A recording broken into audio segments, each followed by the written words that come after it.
আজ 1 কাপ ভাত দিয়ে তৈরি করে দেখাবো সাদা ধবধবে তেল পিঠা। আর এটি খেতে কিন্তু দারুণ হয়। পুরো ইউনিক একটি রেসিপি শেয়ার করব, তাই ভিডিওটি লাইক করে দেখে নিন। আর এর ডোরটি যদি পারফেক্ট হয়, পিঠাটাও খুব সুন্দরভাবে পারফেক্টভাবে ফুলবে। তাই না টেনে পুরো ভিডিওটি দেখার অনুরোধ রইল। আসসালামু আলাইকুম, আপনারা দেখছেন আইরিন হোম কিচেন। আজকে আমার রেসিপি সাদা তেল পিঠা। এখানে আমি নিয়ে নিচ্ছি একটি ব্লেন্ডার জার, আর নিয়ে নিলাম 1/2 কাপ চিনি। চিনিটাকে আমি গ্রাইন্ড করে নিব। অবশ্যই গ্রাইন্ড করে নেবেন, তাহলে ডোটা তৈরি করতে খুব সুবিধা হবে। দেখুন আমার গ্রাইন্ড করা শেষ। এখন আমি চলে যাব অন্য প্রসেসে। এখানে নিয়ে নিয়েছি আতপ চাল 2 কাপ। এটা আমি 3 ঘন্টার জন্য ভিজিয়ে রেখেছিলাম। দেখে বুঝতে পারছেন আতপ চালটা ধুয়ে পরিষ্কার করে নিয়েছি। কত সুন্দরভাবে দেখুন ফুলে এটা সুন্দর সেট হয়ে গেছে। এটা আমি এখন ভালো মতো পরিষ্কার করে পানি নিয়ে নিয়েছি। এটা আমি একটি ব্লেন্ডারের জারের মধ্যে দিয়ে দিব। এটা একবার যদি না হয় আপনারা 2বারেও করে নিতে পারেন। আমি দেখুন পানিটা নিংড়িয়ে এভাবে করে দিয়ে দিচ্ছি ব্লেন্ডার জারের মধ্যে। আর এটা একবারে কিন্তু সবগুলো হবে না, এই কারণে আমি নিয়ে নিলাম 1 কাপ ভাত। 2 কাপ চাউলের জন্য 1 কাপ ভাতই যথেষ্ট। আর এখানে দিয়ে দিচ্ছি 1/2 কাপের একটু বেশি পানি। আমি দেখবো কতখানি পানি লাগে, তারপর আপনাদের বলে দেব পানির মাপটা। এখন আমি এটা গ্রাইন্ড করতে নিয়ে যাব। এটা খুব সুন্দরভাবে একদম মসৃণ করে গ্রাইন্ড করে নিতে হবে। কোনো দানা দানা ভাব যেন না থাকে। দেখেই বুঝতে পাচ্ছেন, দেখুন একদম ক্রিমি টেক্সচার হয়েছে।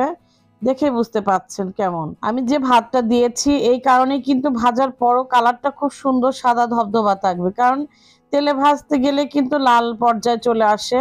প্রথমেই তো দেখতে পেয়েছেন যে এটা সাদা ধবধবায় আছে। দিয়ে দিচ্ছে এখানে সামান্য একটু লবণ। লবণটা অবশ্যই দিবেন, তাহলে স্বাদ লাগবে বেশি। আর দিয়ে দিচ্ছি সেই গ্রাইন্ড করা চিনি।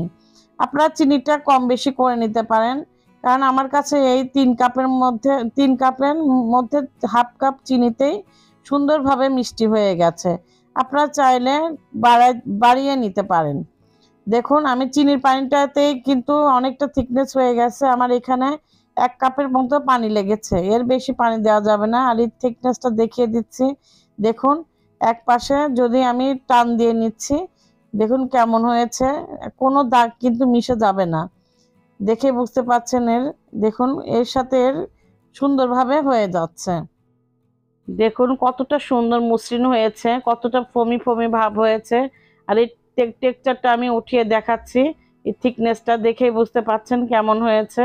এটা একটু ভালো মতো ফেটিয়ে নিতে হবে। চিনি এবং ডোরটা যেন সুন্দরভাবে মেল্ট হয়ে যায় সেদিকে লক্ষ্য রাখতে হবে। মেল্ট হয়েই যাবে, কেননা আমি গ্রাইন্ড করে নিয়েছি চিনি। এখন চলে যাচ্ছে চুলার কাছে। আর যতবার দিব এভাবে করে ঘুটে নিতে হবে কিন্তু।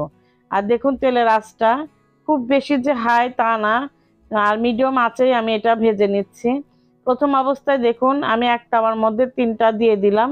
আর চামচ দিয়ে এভাবে তেলটা, গরম তেলটা উপরে দিতে হবে, তাহলে কিন্তু ফুলে ফুলে সাথে সাথে ফুলে ফুলে ডবল হয়ে যাবে। আর দেখে বুঝতে পারছেন কিভাবে আমি চামচ দিয়ে এভাবে তেলটাকে গায়ের উপরে ছিটে দিচ্ছি। এই জিনিসটা অবশ্যই করতে হবে। আর এক পাশ কিন্তু খুব দ্রুতই হয়ে যায়, 1 থেকে 1.5 মিনিটের মধ্যে এক পাশ হয়ে যায়। দেখুন খুব ইজিলি আমি উল্টে পাল্টে দিলাম। এই পর্যন্ত যদি আপনাদের ভালো লেগে থাকে তো অবশ্যই একটি লাইক, সাবস্ক্রাইব করে আমার পাশেই থাকবেন। আর কমেন্ট করে অবশ্যই আমাকে জানাবেন। আর একবার হলেও করে দেখবেন। দেখুন আমার কথার ফাঁকেই কিন্তু এক ব্যাচ ভাজা শেষ। এত টেস্টি হয় এই পিঠাটা, যেমন নরম সফট এবং খুবই সুন্দর সাদা ধবধবা। একদম দেখেই বুঝতে পারছেন কেমন সাদা হয়েছে। আর এভাবে করে প্রতিটা ব্যাচ দেওয়ার সময় এভাবে নেড়ে চেড়ে তারপরে দিবেন। এভাবে করে আমি সবগুলা ভেজে তারপরে পরিবেশন করে দেখাচ্ছি। মাত্র 2টা উপকরণ দিয়ে যে এত সুন্দর একটা জিনিস তৈরি হয়ে যায় বলেই বোঝাতে পারবো না। রান্নাঘরে যদি এই সামান্য উপকরণ থেকে থাকে তো অবশ্যই ট্রাই করবেন। খুবই ভালো লাগবে আপনাদের। আজকে রেসিপিটা কেমন লেগেছে অবশ্যই কমেন্ট করে জানাবেন।